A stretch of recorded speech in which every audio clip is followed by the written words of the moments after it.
Hey, everybody. Hi. Hi.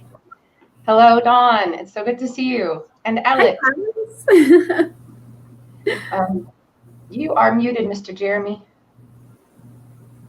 And so are you, Alex.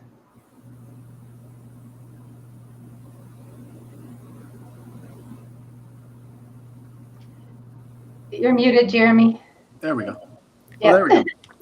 Is anyone else Awesome. getting like a stutter effect in their audio? Welcome everyone to the Disruptors. You still can't hear me? I can. Alex was getting a stutter. Maybe you need to log out and back in. Me? Alex. Oh. He's getting feedback. Alex, does this sound good? Hopefully. Okay, good.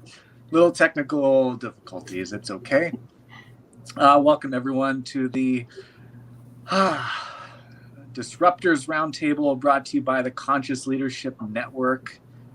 My name is Jeremy Lassman, and if you are new to the Conscious Leadership Network, it is a new area, a new space, a new collaboration and networking space full of great movements and experiences and awesome people. And I'm really excited because we have two of them here today. And I'm here with Palace, who is the CEO and co-founder of the Conscious Leadership Network with me. And let's go around and introduce ourselves, because I'm eager to meet Dawn. And Palace, why don't you kick it off and introduce yourself? Okay, so as Jeremy said, I'm Palace Dane, and I am the CEO of Authority Establishment and the founder of the Conscious Leadership Network. But my modality that I practice is integrative energy medicine, and I support that with the more traditional modalities of integrative health coaching, food and lifestyle, gut health, hormone balancing, all of that. And so I spend most of my time in the quantum fields and geeking out in energy medicine, and that's what I love. Alex, you want to go? Sure. So my name's Alex TD, and my modality is the completion process, which is a quite thorough and comprehensive integrative awareness, traumatic recovery process. There's a lot behind it, but that's in a nutshell. Terrific. Awesome. And Dawn, you want to go? Sure. Hi, everybody. My name's Dawn Phoenix, and I am an energy medicine practitioner.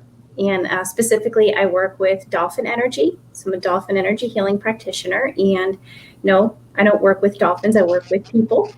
I channel dolphin energy through me to the client on behalf of the dolphins. So I'm a straw, basically. I'm a walking, talking straw for energy. And I'm also a clinical hypnotherapist, and I specialize in past life regression. And I love giving people back the power that they've given away, whether it's to other people or situations. Oh, we have somebody joining us. So I'm done. Thank you, Dawn. Xavier, who just popped on, want to introduce yourself? What's happening, everybody? Yours truly here, Xavier Smith, a.k.a. Coach X, a.k.a. Mr. Excel Smith. I know. I've got a lot of names, but only one mission. I've been sent here to impact, inspire, and improve the lives of others on a daily basis, and today is no different, hopefully. I'm just here to have some fun and point people to solutions, whether I own them or not. Love it. Looks like you're just getting out of the movie Rocky, by the way. You've done training, huh? Well, I got a couple of compliments with the color red, so I figured I'd use this as a life experiment and put it out to the larger community and see what you think. Yep. I like it. It works. Looks badass. Looks badass. Yeah. Awesome. Thank you. Well, as a former men's fine clothing manager, just from that perspective, anytime that especially with men, when they start and not really especially with men, but specifically for you, because you're a man, when we start getting that silvery look to our hair, adding color is a good pop Nice. for your fashion style. So anytime you can find some color to add in there to kind of, add some flair to that silver, it's a good thing. Well, I think I love this crowd. First of all, it feels so good to jump in and you kind of be well received. So I appreciate you. Love it. Awesome. Yay! We got somebody. Don Phoenix. Are you from Phoenix or is that your last name? No, that's my last name. Wow! I gave it to myself. I love it. That's awesome. Thank you. Awesome. So Jeremy, you need to introduce yourself, right? I need to introduce myself. Yes. Okay. So I am the founder of Imagination Technology, which really came from an inspiration I had when I had my first awakening experience, was to set out to, if I were to create a manual for the imagination and give it to my 8-year-old self, so that he wouldn't have to be so overwhelmed by sensitivity and his mind. That is Imagination Technology in a nutshell. It is since grown to proportions that were unimaginable to me at the time, but I am really enjoying refining and landing it, and really helping people have a new way to face the fears that are in the way for them getting beyond just mere survival, and that seems to be, as I continually work on simplifying my expression and landing my astronautness, that is really what it is. On a big picture level, I see survival of the fittest as the operating system that is all common in the human species. And if we can look at it as an upgrade, Imagination Technology is my solution to help us move beyond mere survival. And it's a pleasure and honor to be with you all again. Today's topic is, well, first, if you're new to these roundtables, what we're doing is going through Palace, remind me where the 12 pillars came from. What modality is that? The 12 pillars, they come from a variety of places, but it's the 12, basically the 12 principles of living a holistically balanced life. Right, holistic life. And so we've been going through creativity, finances, and this week is a hot one, I feel, for me, which is career. Ooh. Career. Lot to talk about with this. So I always love to lead it off with the grammar and find out how everyone defines career in their world, in their universe. What does career mean to you guys? And let's go, Dawn, and around that way. Okay. To me, career means something that you have gone to get education in some form for. And it's how you express yourself in the world to bring in income. And I personally make a distinction between career and life purpose, because sometimes the two don't always match up. So to me, career is what you do to make a living. And sometimes it aligns with your life purpose, sometimes it doesn't. So yeah, usually it involves extra training of some sort that you have gotten. Gotcha. Nice. I don't know where Alex went. Oh, there he is. Alex. Mm-hmm. Career. What is career? By the way, that Conscious Leadership Network thing that you made, that's so rad. Thanks. Yeah, it's a handcraft that I did. I think it was like last month. Yeah. I do like cardboard and cork and those kind of things. Awesome. That is freaking awesome, bro. Very creative. And creative, yeah. So, or career, right? The defining career. Okay. So whenever I'm dealing with words, I like to be as intentional as humanly possible with the words that I'm using, or that I'm reading, especially. And so to do that, oftentimes I will go back to the origin, like the root words, the etymology of whatever word it is, because that's where the most basic understanding is. Like there's the colloquial use of it that is just how people have randomly decided that they were going to use these words. And unfortunately, it's a lot like Princess Bride with the Spaniard in the boat, and he's like, I do not think that word means what you think it means. And so that's one of those things that I notice frequently is people using words without really knowing what it is that they're actually saying. Like I recognize what they're meaning, what their intent is, but it also makes communication very confusing when there's this colloquial use, this personal individual use versus like the actual or the origin, the original meaning of something. So career in and of itself is has something to do with a track, like a path that you're set on, and as far as explaining like what people are geared towards when they go to school, when they go to university, when they go to trade school, that's a good example of a career, because this is the fast path that they've been put on to be able to do the kind of work that they're wanting to do. Whether that's a lawyer, doctor, blue collar tradesman, what have you.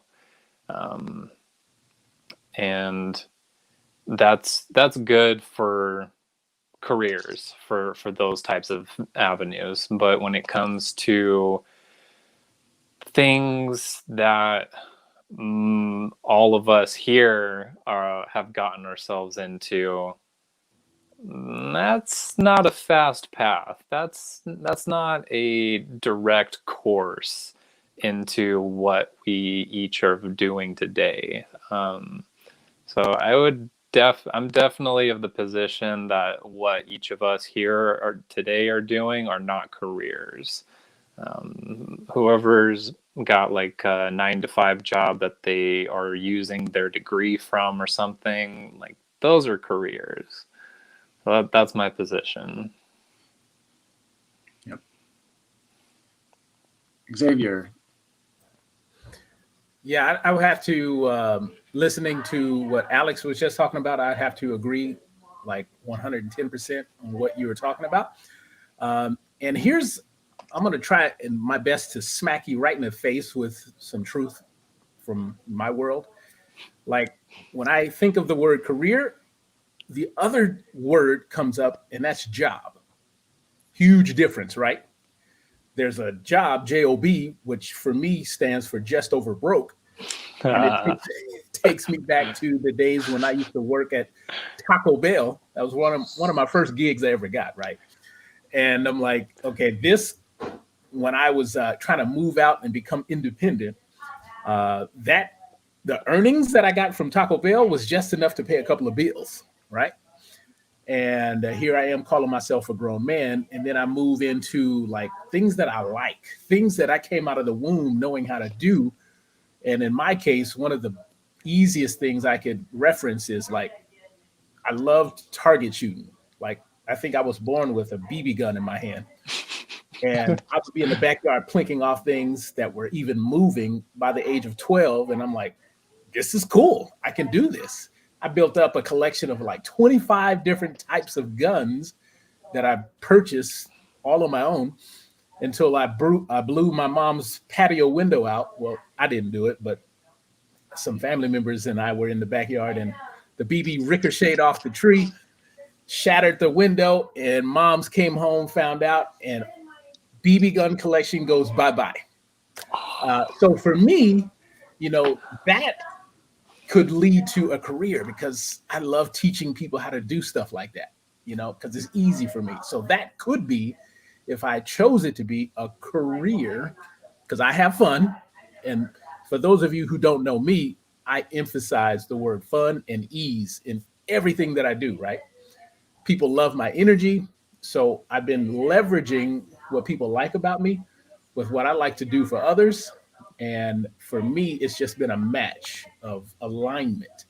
So for me, a career could be anything that I choose to be, so long as I get to have fun, and the people that I serve are having some kind of fun too, and there's some lessons in there. So that's, to me, what the definition of career versus a job means, and that's kind of how I feel about that word, career. And I actually looked it up. I muted myself to kind of look up the root word. And Google says an occupation undertaken for a significant period of a person's life with opportunities for progress. And to me, in my life right now, where I'm personally stationed, is how can I make what I like and turn it into a career? And with everything that we have available to us, I'm like, you can pick and choose just about anything and turn it into some kind of fun, income producing avenue for the person that you're serving and for yourself. So that's kind of how I see career in my world of excellence. Great. Palace? So I will definitely tag along with Alex in that we all kind of land in a different arena with what we're doing as far as career, occupation, practice, kind of how do we want to really define that. And with Xavier kind of quoting the definition that he read about career, the definition that I see is a path or progress through life or history. So a profession or occupation chosen as one's life's work, which is similar to what he said, but it will really, I think, dovetail more into what I do as my practice. And I prefer to really use the term practice versus career, because I had a career in tech. I had a career at Microsoft and, in the corporate world. And it had a very different feeling to me, a very different process, a very different way of bringing in things that mattered to me. As the definition here says, a career is a path or progress through life or history. I can apply that to where I am now, because with what I do as an integrative health practitioner, integrative energy medicine, I do what I do now because of my journey. I do what I do now because of what I had to learn along the way, one, in order to save myself. And then once I realized I've saved myself, then how do I take what I've learned and pay it forward in service? And by paying it forward in service, I've turned it into a practice, which I guess technically falls under the word career. But career to me, because of my own personal experience with career, feels very dry and very insular versus expansive. Or the word to me, practice, is a more expansive place for what I do and my passion and my purpose. I am a career learner, maybe, but that's not insular. That's like, it's what I am. I love learning. I love exploring. I love everything that it can bring into me that helps me transform into a better version of myself. If we're looking at that as a more of a linear, human kind of 3D version, moving, getting better, being a better version, but moving dimensionally, transforming as a being of light, as an energy being having a human experience, right? And so everything that I do for my career or my practice intertwines with all of those different places. And so career is a good starting point as far as a word, a word or a definition, but it doesn't resonate with what I do and who I am, or what I am and what I do, kind of however you want to really phrase that. So those are my twists of what I think about career. Mr. X. I got some questions. One for you, Palace, and another one for you, Dawn. Palace, when you were in the career, I heard you mention Microsoft. Like when you were going to work, were your stress levels like super duper, like, were you stressed all the time or what? And for Dawn, if that was a sneeze, I want to say bless you. So we'll just say hashtag stressed AF. Okay. All the time. I mean, I was a super high performer. I was a high earner. But in order to do what I was doing, that was also at the bleeding edge of the competitive nature of my career as a IT recruiter for junior to executive level individuals. When I was at Microsoft, it was the number one company in the entire world that people wanted to go to, above Google, above Expedia, above anything else. That was the place where people wanted to land. And so, in order to be part of that culture, you kind of had to sell your soul. You had to sell your soul in as much as a 40-hour week didn't exist, an 80-hour week was average. And meeting expectations was barely keeping your job. Exceeding expectations meant, you got to keep it and maybe get a few days to work from home. But it was intense. It was hardcore. I worked remotely. I worked on site at Microsoft. I managed my entire teams, and I loved the people. I loved the human dynamics. I loved helping people from all over the world get where they wanted to go, if that was where they were meant to be. But even with that, with the thousands of individuals I talked to, it was a percentage of them that actually got to land there. And so the competitive nature of what I was doing, it was on every front. It was with my managers and their teams, and that, like, Microsoft would have teams competing against teams inside of the corporate infrastructure, right? Which team was going to actually make it to market? Then I had, right? And then there was people I was bringing in from all over the world, and those people I was bringing in from all over the world were typically better equipped educationally than U.S. individuals. And so I'm dealing with, this competitive U.S. against internationals. Like everything was like this from the time I woke up to the time I went to bed. And so my income was fat. I could do whatever I wanted. And my friends were rolling in it. The people that I knew had these insane houses. But at the end of the day, there's a reason that we all hit the bar. At the end of the day, there's a reason that we'd all, go snowboarding on the weekends, and we would love that. But it was usually not a sober event. It was a hardcore, intense, every day in and day out, and finding air was next to impossible. Man, I was just gonna say, at what cost? Yeah, that was the term that I kept repeating in my head when I'm listening to that story. Yeah. Fat check and no time to play with it. And when you do play, it's like you go full bore. Yeah. I am exhausting every single solitary aspect of everything, my blood, sweat, and tears I've got for every penny to do the thing that we're doing here. Not that we shouldn't do that anyway, but it should be more like in abundance versus running from the stress. We worked hard, we played hard, but that's not a balance in the way that the working hard, the toll that it took on everybody. Yeah. To kind of go off of that and my experience of it, I kind of sense a slight rebelliousness in all of us against the traditional concept of a career.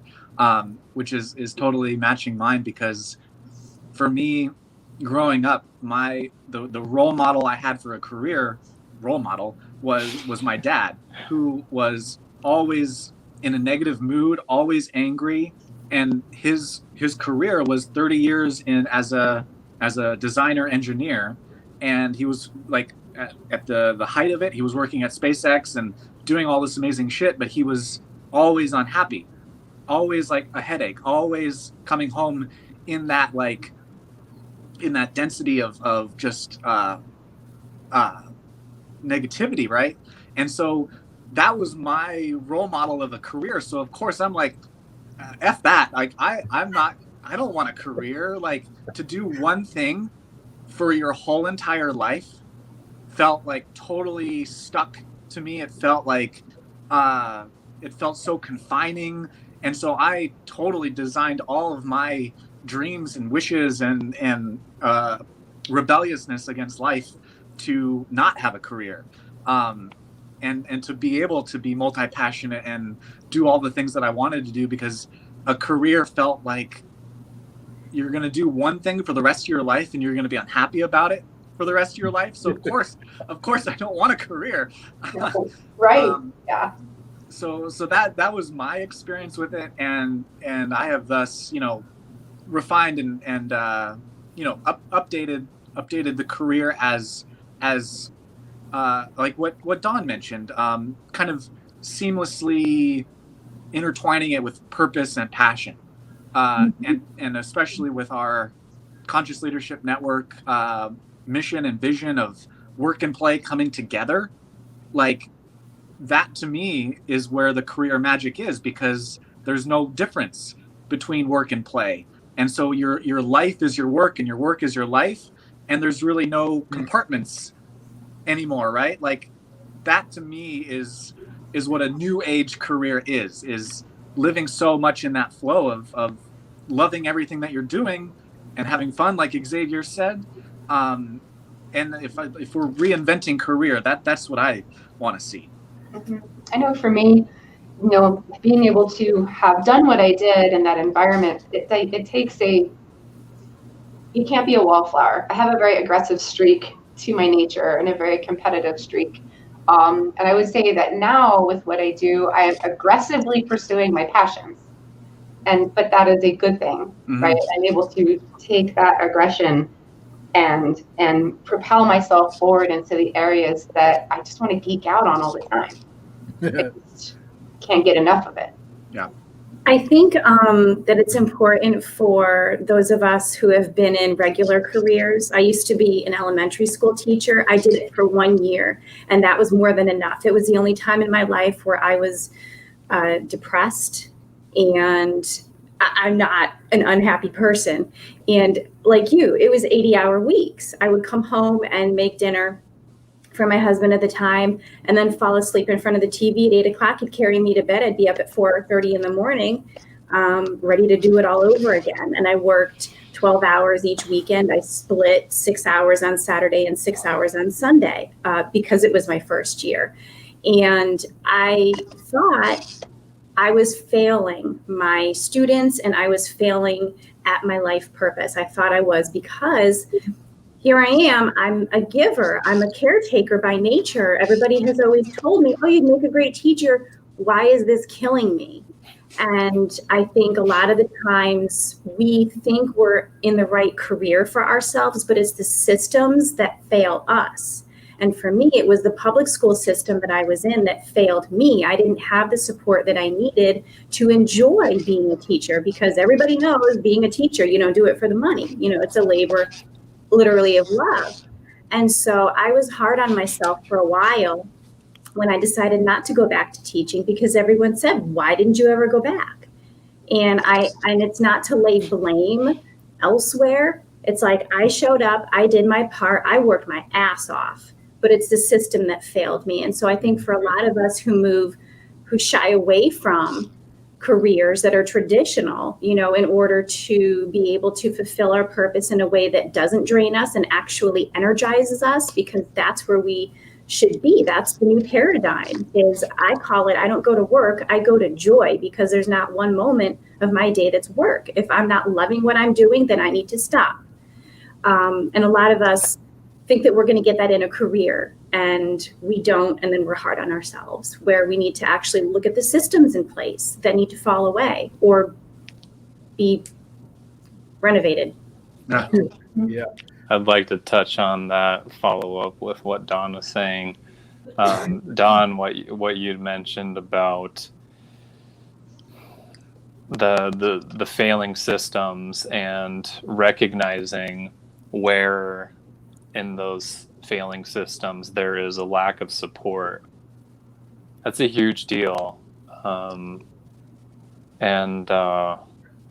Unfortunately, it seems to me that if just in broad brush strokes, 80-20 rule kind of thing, if the 80% majority of our earthly population is either in denial of or entirely blind / ignorant to the ways that these systems are either broken or failing.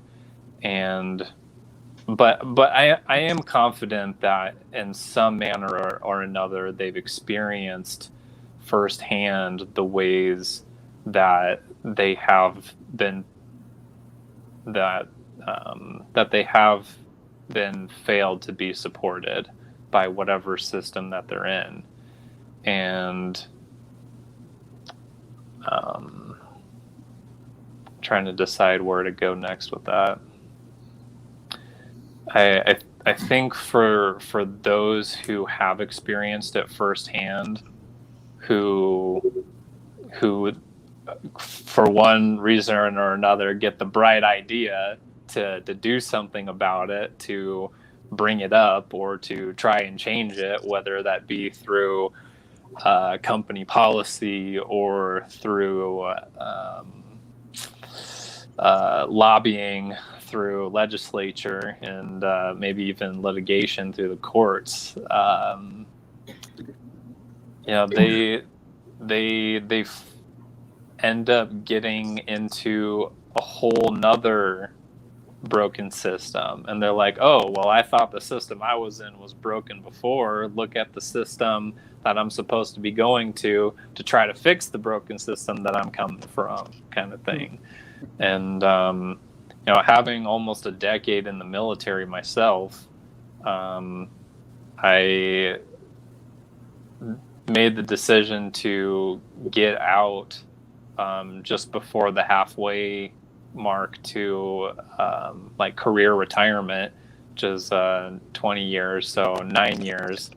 And I was over halfway through officer school when that decision was being solidified for myself. And I knew the ideas that I had in my head, and I knew what the hopes and general expectations were of those who were instructing me. However, there were some major discrepancies that were being made known to me as I was going through the process of the military officer school. And I'm like, these things don't add up. And the things that they're hoping and asking of us going through this training, there is no room for those things to happen, for those new things, those new hopes to happen. And it comes back to what you had mentioned about recognizing when does the support stop? How far can you go until you're going to be left high and dry? And that seems to be one of those core moments where that other 20% recognize like, hey, this is bullshit. I don't have time for this, and the kind of stress that I'm dealing with in my life, I don't have the time nor the energy to focus on that either. And so then they take that recognition and then they branch off and do their own thing as an entrepreneur, a sole proprietor, do it yourselfer, whatever. They just branch off onto their own thing, basically. And yeah, I'm not really sure how to put a bow on that, but that's essentially what I was wanting to dovetail off of what Don was saying. You know, it's so funny, but Jeremy, you had said something about your role model being your dad, right? Well, that sparked a thought in my life, because I'm a firm believer, first of all, to put this in the proper context, I'm a firm believer that we, right now, can create our lives. Through our personality, we can create our personal reality, right? So let's all agree on that. And the perfect example that I can think of was actually my father, because I can tell you this dude, when he was totally in alignment with who he was sent here to be, the guy taught himself how to play keyboard, right? No professional lessons whatsoever. He learned how to play keyboard. Then he started playing for my grandfather's church. And long story short, he goes on to play for bands like Ike and Tina Turner, Gladys Knight and the Pips, Bill Withers, you name it. He was there. And that guy was in his zone, right? When he was making music, that dude was alive. When he wasn't, right? When he was not being in total alignment with who he was sent here to be, he fell into the drugs. He became a has-been. He ended up living in my grandfather's house until like I actually moved out of the house before he did. So I'm like, wow, the difference between somebody totally in alignment with who they've been sent here to be and someone who's reacting to all of life and trying to figure it out. Huge difference, night and day. Now, of course, he fell into some of the wrong habits and really never quite did his full potential. And now he's no longer with us. But I'm here to tell you, when he was definitely in alignment with why he was here, and the music lived through him instead of him living through the music, you can tell that this dude was on point. And so he serves as my inspiration, because I always say that I'm not even grown yet. I'm about to be 50 years old, and I still feel like there's so much of my childhood that still needs to be lived. So yeah, he serves as my inspiration as to what alignment looks like, what it feels like. And so that's kind of what I'm trying to create right now. I feel like that's one of the best gifts that a parent can give to their children or to whoever else. And I mean, even just as an exemplar for those that are in their life too, but specifically to their children, is being a parent who is doing that, what your dad did, of living in alignment with whatever they feel that they're meant to be doing. Oh yeah. And just the fact that you have that example to live by and to reference and to use as a mental and emotional resource. I'm kind of envious of that, like that's not something that I even was hearing about until I was upwards in university. I wasn't hearing people talk about that kind of a thing until I was in university. So, yeah.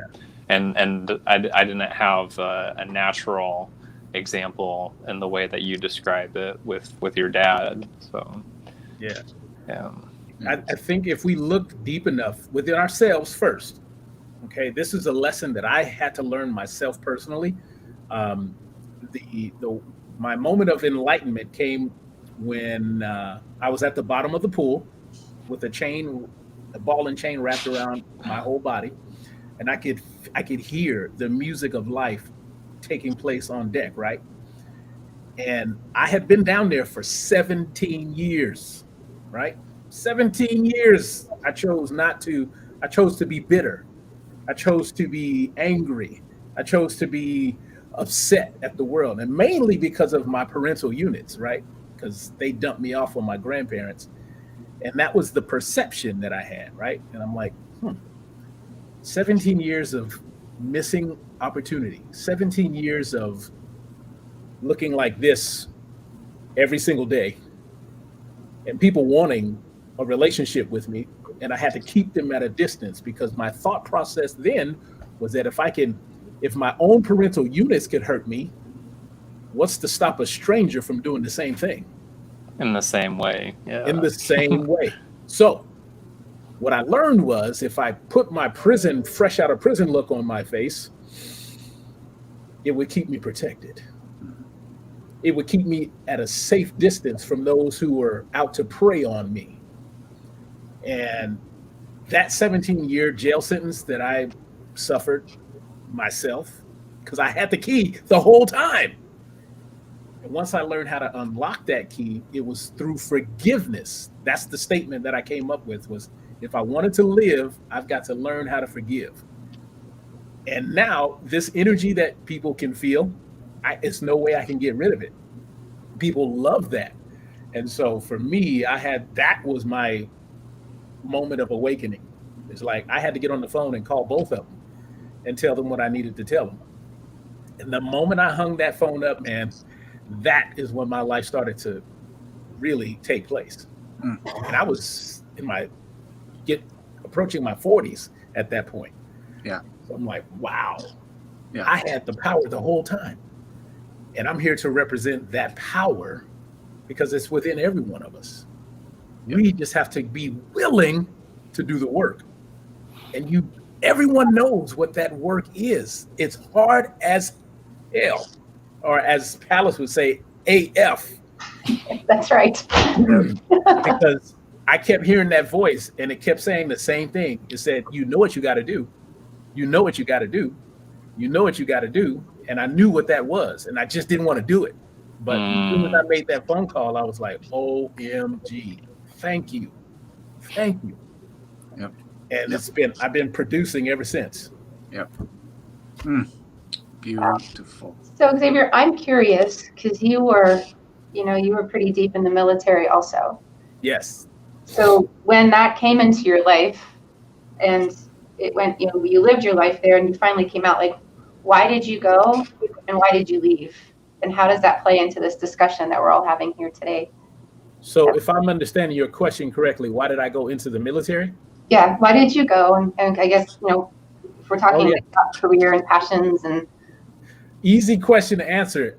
At that point, the life I was living was one of survival. Okay. And I saw the military as security because I knew, number one, on the 1st and 15th, I was going to get paid. And at that point, I had a wife, my first wife, and we had just had a child. And we were like, I'm looking for something better than Taco Bell so I can produce and, make a career, topic of the day, make a career out of the military. Not really knowing what I didn't know about all the ploys and the games and the politics that come with joining the military. Right. You know what I'm talking about. Yeah. So here I am. Much. Right. I'm entering the military. I got my security. Now I'm going to make some bold claims here because I want to tell the truth. If anybody watches this in the future, I want to hopefully use this as your impetus to make some change. But there were 2 columns in the Air Force. One was single, The other one was for married. This is the pay rate. So I'm looking at the pay rate and I'm like, okay, here's the single pay rate. Here's the married pay rate. And I'm like, I guess I can go back home and marry this woman that I was entangled with. Yeah. And I could love her, right? And it's so funny because the drill instructor was talking directly to me when he said, look, if you gentlemen are thinking about looking at that pay rate and thinking about going home and getting married just because of the pay rate, don't do it. It's not worth it. It went in this ear and out the other because all I could see was money. So what do? I go back home and I'm like, let's get married. And I did 9 years of a lie. But I did learn some lessons. So do I consider it a mistake? Hell no. Because if it hadn't happened, it wasn't supposed to. Yeah. Right? Yep. So that is one of the reasons I got in. I did learn my lessons. I did the best that I could with what I had.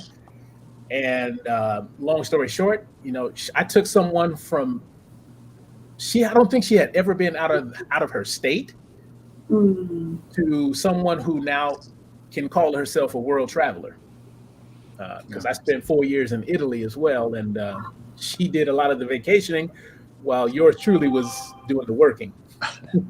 Yeah. So we had fun, lessons learned, and it makes me such a stronger man. But that is, one of the reasons that you see a different version of Xavier 3.0 today. Yeah. So I don't know if I answered the whole question. Did we get everything answered there, Palace? I think that's a fine answer. Yeah, it was actually. Oh no! And why did you decide to leave? And okay, so now the short story to that is I woke up, like I came and realized that I was doing something that I should not be doing. When one of them was being married to her, at least. So I had the heart attack. Oh, I didn't even mention that. But 29 years old rolls around, right? I'm stationed in Italy. I come back to visit my brother here in Arizona, and we play a pickup game of basketball. Happened on a Friday. I took a jump shot. Boom! Elephant runs in the door, seeks me out, and sits on my chest. And that was a Friday, right? And I'm like 29 years old. Heart attack was the last thing on my mind. So I'm like, maybe it's some gas, maybe it's indigestion, maybe I'll sleep on it for the weekend until it goes away. Sunday rolls around and I'm like, man, this is nagging me. So we go into the Chandler Regional Medical Center. 45 minutes later, this doctor comes back and says, yes, Mr. Smith, you have a myocardial infarction. I didn't even know what the hell that was, And so my life flashes in front of me and I'm like, OMG, I got some major work to do because I was living a life of mediocre. That was me doing, boxes of donuts after basketball practice, drinking Mountain Dew for my water, and just doing anything that I wanted to because I called myself being active and I thought I could eat anything I want. And so basically, one of the main reasons I decided to get out was the fact that once I had the heart attack, I get a phone call from my superiors. Hey, I heard you had a heart attack. Well, I'm sorry to hear that. When are you coming back to work? I'm like, okay, I see how you roll. And so I healed, did my thing. And when the time came to make my decision to re-enlist, I played that scene in my head. And I'm like, where's my support? And I said, well, I think it's time to do something else. And I gave them pretty much 10 years, 9 years and 8 months. And I'm like, you do what you do, I'm going to do what I do. And so here we are. Yeah. I think that is like a perfect segue question to take us home here in terms of what I want to do is create movement for our audience that is watching this. Create movement and kind of work off exactly what you were talking about, Xavier. And I want to like hear everyone's kind of message, passion around someone that has invested 5, 10, 15, 20, 25, 30 years in a career, and they don't see a way out, but they want to. And what would you, because I've done this with clients before where they didn't think that they could leave because they had too many monsters of unknown and risk and all of that. And so what I want to do is like hear from all of you and create movement for someone like that, in terms of what do they need to hear in terms of how to let go of the career, how to be brave and courageous against the risk of risks that they are facing, the pain, the stress. What would you tell someone that wants to but just doesn't feel that possibility? Well, if that's where they're at, then don't do it. Like, it's literally that simple. Really? Like if that's the way that they feel about it, but they have this idea rolling around in their head that, oh, I should go do something different, then don't do it. Like, because they're going to get into it and they're going to pigeonhole themselves, and that's going to put them in a worse spot than they were before. But if they're actually thinking, no, I have this idea in my head and I need help, or I need to find out what I need to do about this to actualize it, then I would say go ahead and start pulling the trigger. I get it. Yes. So kind of depends on kind of where that person's at and if they have a framework to launch from. Because it's kind of like our healing journeys, that it's really tough to make that first step on our healing journey when we don't have even a language around it that makes sense to ourselves. Yeah. Right? And that's what keeps us stuck for so long. And I think that kind of translating that over to the world of big life decisions that can impact your bank account, your family, where you live, what you own, all of that. It's that you gotta pause. You have to pause, and you have to make the choice of whether you're willing to go deep in yourself or meet yourself where you're at, right? Because you got to meet yourself where you're at before you can make any real impactful decisions in your life to get yourself moving forward. And some of us have the ability to go inside and kind of light that fire of dialogue within ourselves and be able to start creating a framework on our own. But I think that most people don't have that language. They don't have that framework. And it's because it's not what we're taught. We're taught systems. We're taught to plug in. We're not taught to fit out. We're not taught to plug into our own socket and circuitry. And I think that when it comes to that side of things, start looking around at people that inspire you. Look around, at TED Talks. If you don't know anybody, if you're like super senior management in some corporation and you don't have the ability to have friends because all the people you know work for you, that's a very lonely place to be. But it's like you can still step back and look around at the people that you admire, and why do you admire them? What are they doing in their lives to bring fulfillment for them? And what is it that what are you as that individual? What are you lacking? And if you don't even know what you're lacking, then it's working around again that dialogue and creating a framework and not being afraid to talk to people. There's a whole shame aspect into not knowing what to do next for any level, whether you're some, major level CEO, senior exec person, or somebody who's just starting out of college. It's like, it's shameful. It's shameful not to know. But the beauty is in the not knowing. The beauty is, like, especially as a practitioner of energy, like I do, it's going into things with a childlike perspective and embracing what you don't know, so that you start connecting with what you do, and not being afraid to ask questions and connect with others and start building a community. Right? You can do something as simple as a meetup group, which may not be simple for a lot of people, but like a meetup group. Like my husband, he's super, he's a senior level at his company where everybody's worked for him. So he hasn't had those friends. And what he did is he plugged into a meetup group for off-roading and jeeping to start creating a group of people that are just about what he wants to do, right? Maybe the first step is getting some friends. Maybe the first step is bringing something in to start fulfilling you. And when you can start fulfilling you, then you start creating that framework of air that you can breathe, right? You can't make decisions if you can't breathe.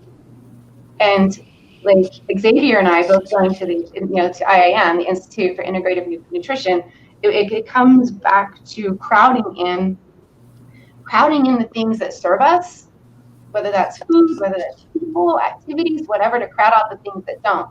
Because when we can start crowding in the things that serve us, then we start creating space for that independent thinking. And like, what can we do next? But if I want to make a shameless plug for the Conscious Leadership Network, that's what we're designing this entire network for, is for people that are seeking, people that are wanting to move forward in life, people that are stuck and are wanting to be exposed to other ways of thinking and other people, right? It's in modalities and courses, or just connecting. It's about coming together and creating in a unified space where it's safe to ask questions. It's safe to be vulnerable. It's safe to go, I don't effing know what to do next. Mm-hmm. All of us have those times in life, more than we don't, it's like more than we like to admit. So to me, it's creating that, trusting yourself to step out, because we learn the most, in the places that we don't know what to expect than in the places that we do. And when you can go into those places like this, like on a trapeze, like the trapeze artist, they're safe when they're holding onto that trapeze and they're singing. I mean, if they're swinging, not singing, but when they fly to the next one, that's when all the learning and all the integration has to happen, because if, their goal is to catch that next trapeze. And once they hit that trapeze, they're back to a place of what they already knew. They're back to that grounded place. But it's that place in between that they got to figure out everything, and how are they gonna connect to that next step? And I think when it comes to making these big life transitions, it's knowing that the unknown is where the magic happens, and being willing to embrace that, and that whatever the pace is to embrace that is okay. I don't know. That's a long-winded answer. Who's next? I love it. I'm going to jump in. So to piggyback on what you're saying, Palace, some of the work I do is with the Phoenix Collective. And no, I had my name before I started working with them. And they call that the space of infinite potential. We're not supposed to know everything. In fact, to think you know something is sort of silly, because we don't know anything. We can think we know something, and the next day we have a heart attack. Or the universe does something that totally knocks us off course, and it is driving the bus, until we learn quickly enough that we're in control of nothing, and all we can do is hang on and allow. And so knowledge is actually not that powerful. The being able to allow in what is coming is more powerful. So wanted to piggyback on that, but also I have an exercise, an inner child exercise for people. If they are in a position where they're feeling like they're stuck and trapped, but that they know that's not in alignment with who they are and what they need to be doing, what my advice would be is to imagine that you're talking to yourself as an 8-year-old. And your 8-year-old looks up at you with their big innocent eyes and says, tell me what my life is going to be like when I'm your age. And you have two choices. You can describe to them, because this is what they're hoping for and aspiring to. Do you want to explain to them the life that you have had and the place that you're stuck? Do you want that 8-year-old self to only have that stuckness to look forward to? And if that's not what you want to tell your 8-year-old self, and it's not about lying, it's about what you want them to look forward to, then think about, what do you want to tell your 8-year-old self that they have to look forward to? And then you'll start to think, okay, these are the things that I want to put into place. These are the ways I want to feel. These are the things I want to have. And as you start bringing that more into your awareness of the things that you truly want for yourself, that you would want your 8-year-old self to look forward to, then the steps that you'll need to take will open up in front of you. Because your subconscious mind, with you having told yourself as an 8-year-old, you will already have told yourself to look forward to those things. So you'll have programmed your own mind to be able to step forward into the things you want. Literally, not by wishful thinking, but just by reprogramming your thought process. And it won't seem so scary to you to make the changes that you want to make, because that's what you'll want for your inner child. Wow. And that's what we all want, is for our inner children to be celebratory and happy. I love it. That gives me shivers. You're just so right on. I love that so much. Brilliant. Yes.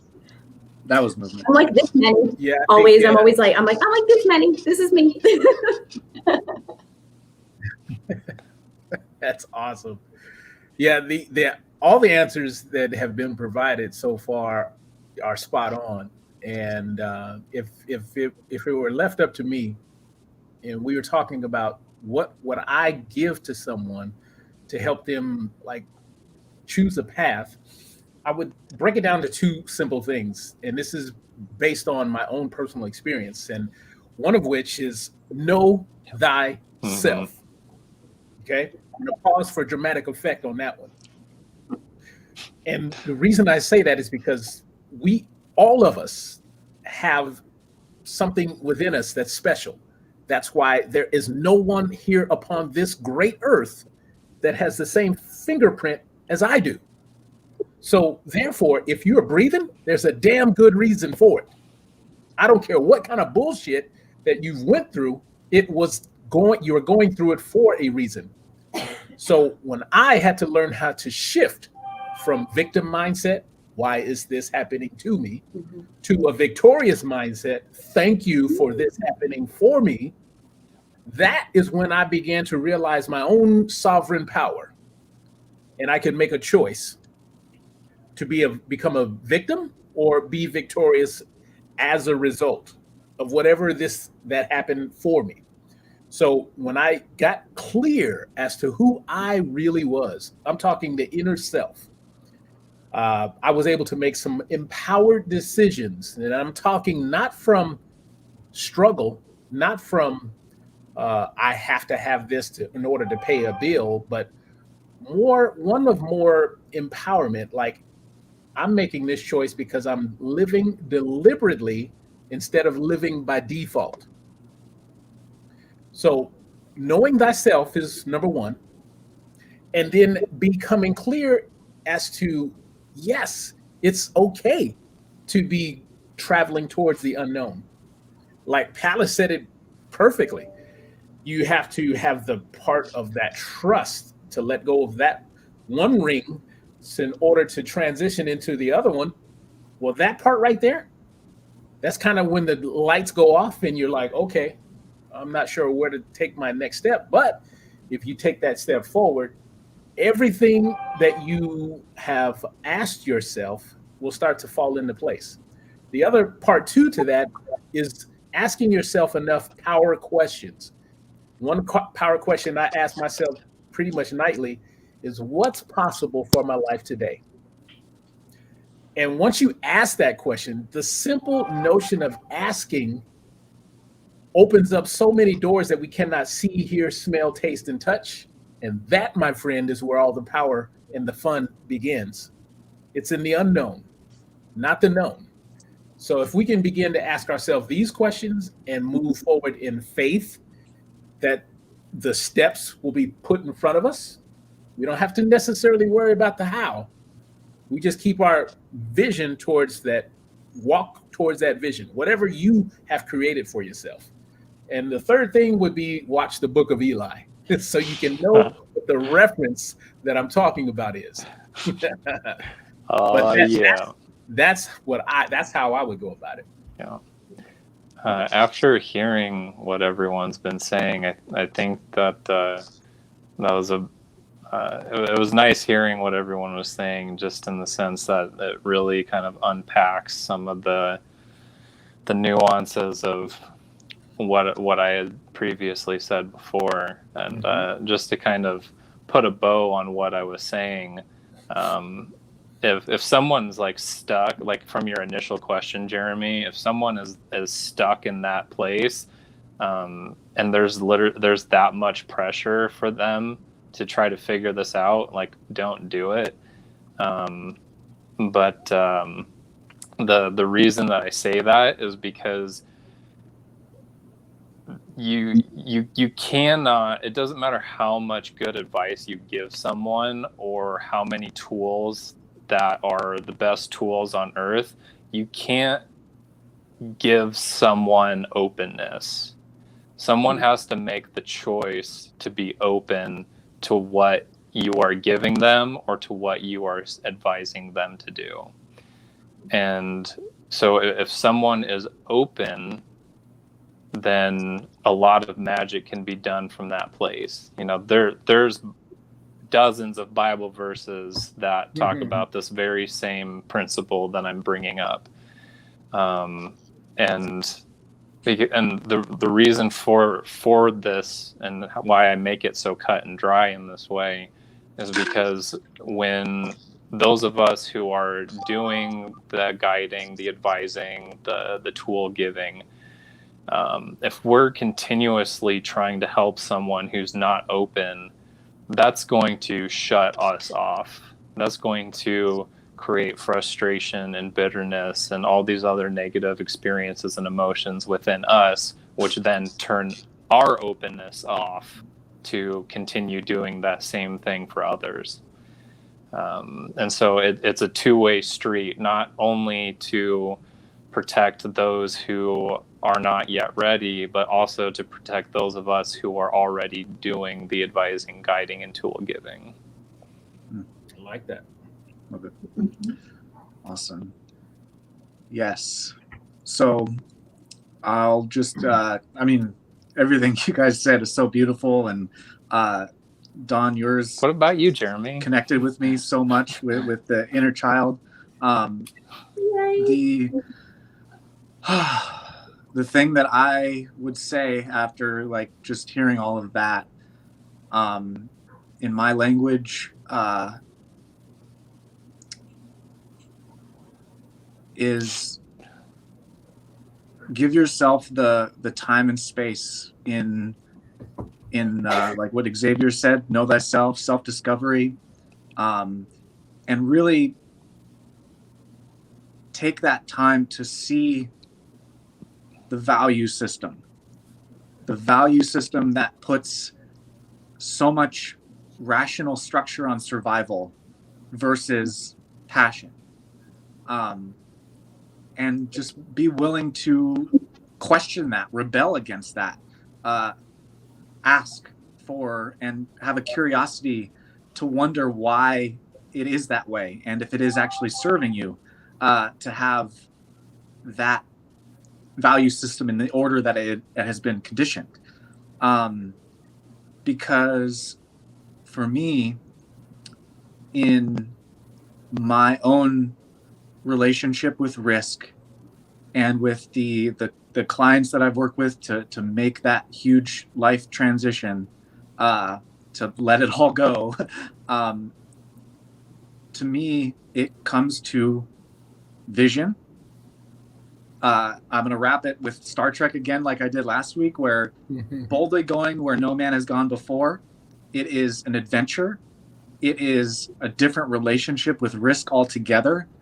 And when you see that vision for yourself, and there's almost like no logic in the way, it is just a pure vision. To me, the risk becomes so much scary exciting, that it puts passion over everything else in such a confident, brave, courageous way. And that is the what I would love to transmit, is just see the vision for what is on the other side, and question what doesn't allow risk to be empowering and inspiring and filled with so much passion that there is no such thing as failure. And there really is no such thing as death from that position as well. Yeah, I got the nods on that one. That is to me what creates movement in a soul, is to be able to see that vision.